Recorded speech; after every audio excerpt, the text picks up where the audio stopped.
With all random number generators in every programming language, it is based on some sort of mathematical calculation, usually involving the system clock. Some languages do it a little bit differently, but it takes this math thing and spits out a quote-unquote random number. Is that random number truly random? No.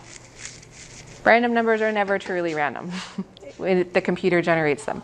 People are truly random, but we are not computers. So take this random number generation with a grain of salt, that it's not truly random. Okay? So there are things built in. You will need to import random to start using your random numbers. Random is a class that's built in. There's lots of methods and functions that go with this class that we can import. We're only going to use random ints.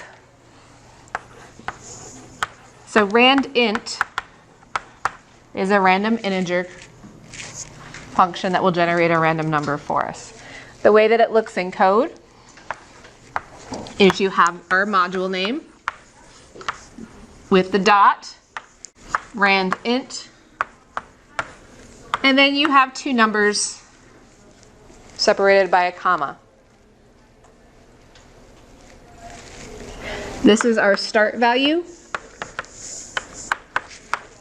The first number, in this case it's 1, is our start value. The second number, the 6 in this case, is our stop value. Both of those values are inclusive, meaning it could be 1 and it could also be a 6. This would be your standard 6-sided die that you would see that's unweighted and not biased and that kind of thing. So that's how you would generate a die. In my county, we weren't allowed to call them dice. We had to call them random number generators, actually, because it was PC.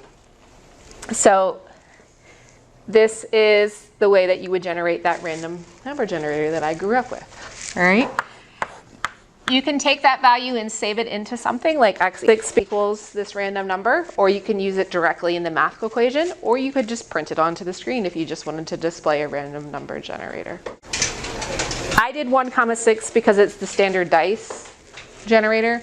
You can pick any number situation that you want. If you wanted random numbers between 50 and 100, you could do that. You would just swap those values out.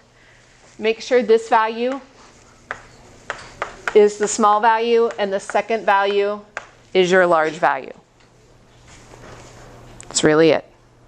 All right, and it does include both values. You can take this random number and you can do things to it. X equals x times 10. What are the potential values for x now?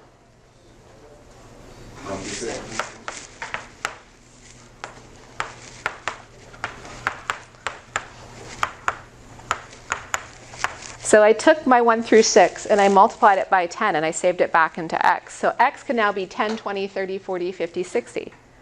So if you wanted to generate random numbers in the tens, you could do that by just doing mathematics to it afterwards. We don't know what of these values it will be, but we could pick any of those values.